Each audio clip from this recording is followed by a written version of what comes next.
በእርሱ የሚያምን ሁሉ የዘላለም ሕይወት እንዲኖረው እንጂ እንዳይጠፋ እግዚአብሔር አንደኛ ልጁን እስከ መስጠት ድረስ ዓለምን እንዲሁ ወዶአልና።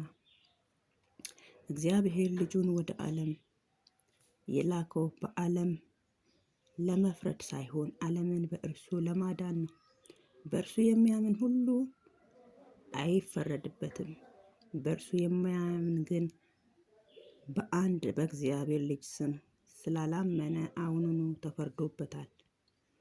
ፍርዱም ይሄ ነው፣ ብርሃን ወደ ዓለም መጣ፣ ሰዎች ግን ስራቸው ከፋ ስለነበረ ከብርሃን ይልቅ ጨለማን ወደዱ።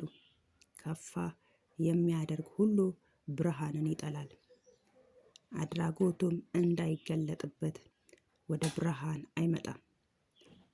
በእውነት የሚመላለስ ግን ስራው በእግዚአብሔር የተሰራ መሆኑን በግልጽ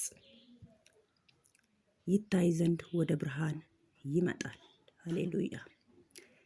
ዮሐንስ 3 ከ16 እስከ 21